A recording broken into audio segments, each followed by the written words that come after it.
him off. We're gonna do a video, dog. We might make the weather channel again. Yeah, we're waiting on this. We're waiting on it.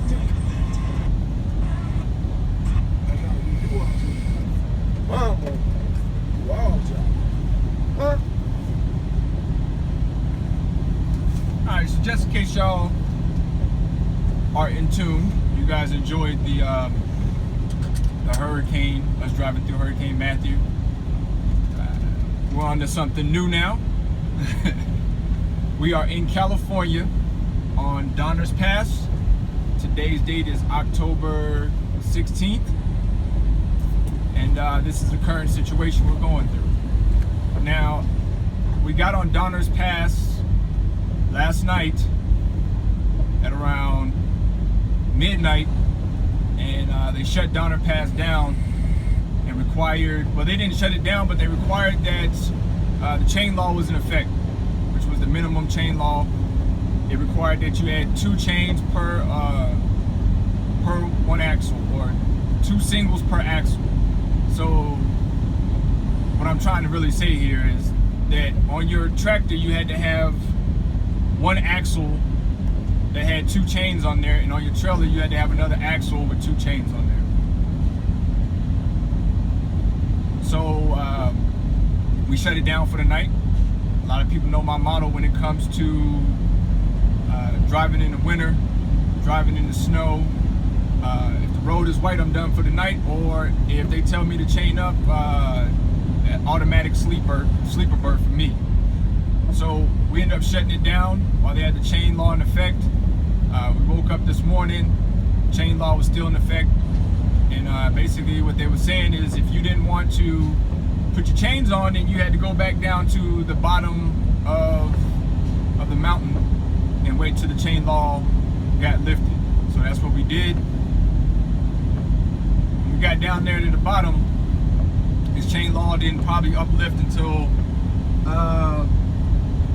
probably about 10:30 a.m. The following day, and this is what we're traveling.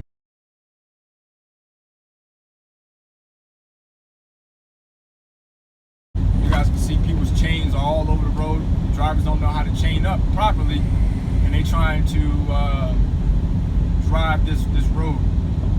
Me personally, I'm not driving. Only reason I'm driving it now is because the chain law has been lifted, and as you guys can see, it is the road is not white except for off to the medians or off to the sides. It's white, but this road is regular. You guys can see probably the splash back off of the tires. So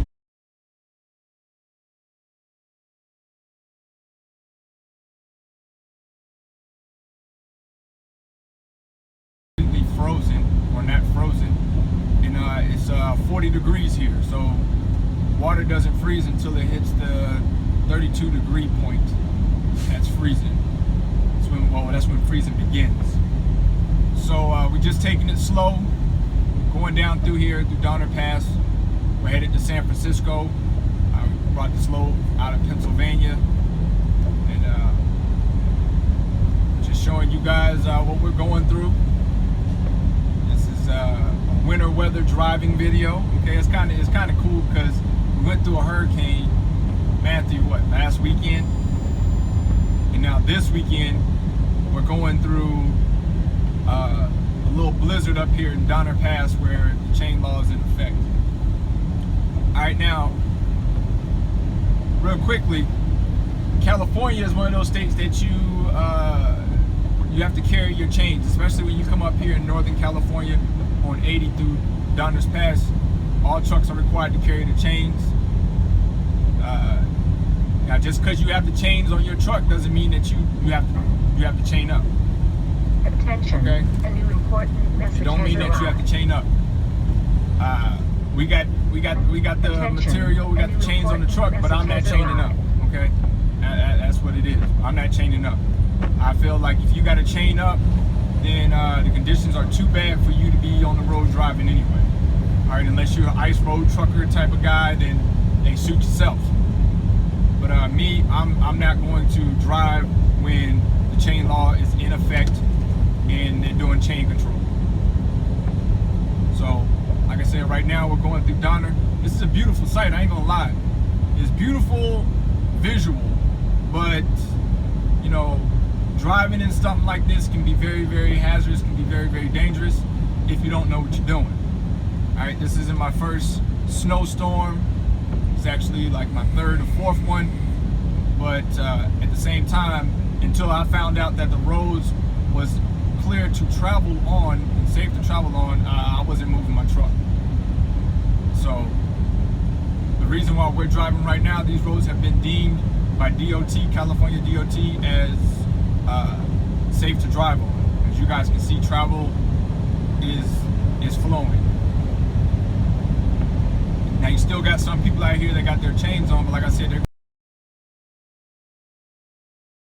set of chains right there in the road. If you don't know how to put on your chains properly, you're going to lose your chains. And these chains right now, if you was to purchase them in the winter time, they're running about $600 for a set.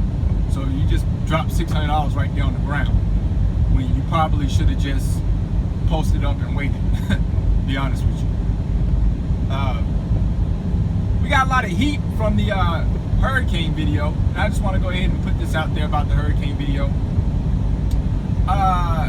The hurricane video, we did what was best to do, okay, which was to keep it moving, try to get out of the flood area at that time, because as you guys may have seen, when we was going through there on Friday, it wasn't completely flooded. It was starting to flood, but it wasn't completely flooded. As of Monday, that following Monday, the whole areas that we went through was completely underwater. So in I-95 to this day, which is, like I said, October 16th today, I-95 in North Carolina is still shut down. So that means that we would have been sitting on I-95 now for a week had we shut down instead of moving through. So we're just showing, man, that's a nice, well, they got the pink caddies out here with the blue one. Ooh, that thing pretty. But you know, we had to continue to keep it moving during that hurricane, or if not, we would have been in a flood situation. So to all those people that, like the critics that said that you should have stopped, you're a hazardous to the safety, or you're a hazardous to the public, all this other stuff. No, what would have been a hazard is if I'd have stayed where y'all told me where I should have stopped at, or I should have stopped, my truck would have been completely underwater. Okay, I would have been out of business, and that's that situation. So there you go.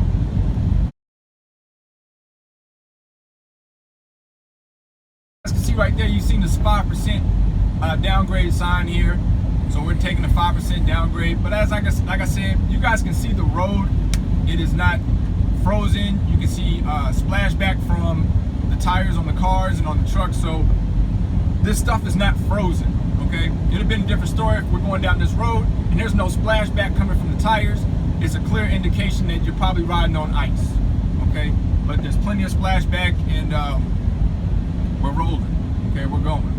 We're doing good, and we're gonna keep it moving. I actually need to get around this truck right here because he has me constantly hitting my brakes, and I don't want to smoke out my brakes or do anything of that nature. So I think that he is probably a little bit more cautious. He's being very, very cautious. Plus, as you guys can, you probably can't I got two black sticks that makes it go away. As you guys, you probably can't see. I don't know if you can see, but he has chains on his truck right now. So when you got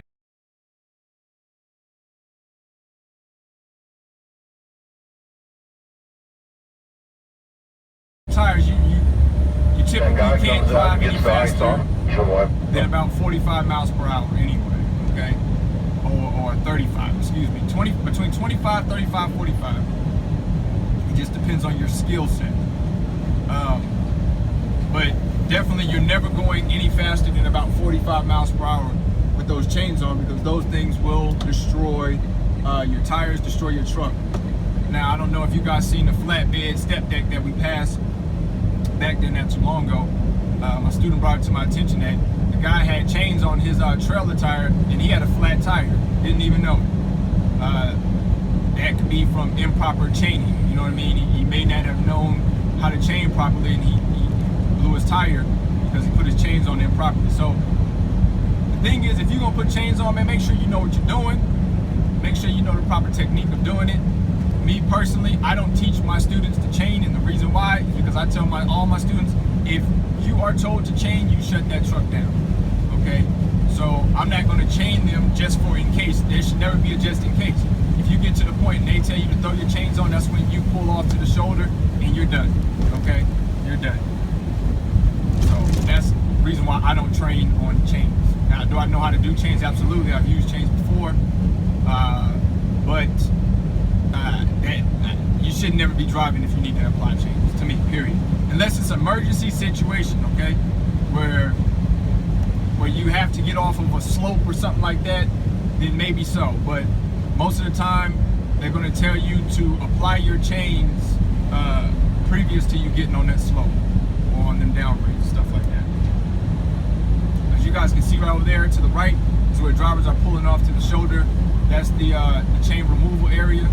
They're removing their chains. You got four-wheelers over there who got chains in their cars as well. They're over there removing chains, things of that nature. I don't have chains on right now because, like I said again, the chain law has been uplifted, and I waited until it was uplifted before I traveled. But yeah, man, we're traveling through Donna Pass, man, on our way to San Francisco, man. Hope you guys enjoyed this video, and we'll be bringing more ventures from the truck anytime we're in any type of inclement weather for you guys to see exactly what we go through as truckers out here on the road. Don't forget to like, share, subscribe. Make sure you tell a friend to subscribe to this channel. I do greatly appreciate everybody that supports this channel and that continues to rock out. I'll holler at you guys later.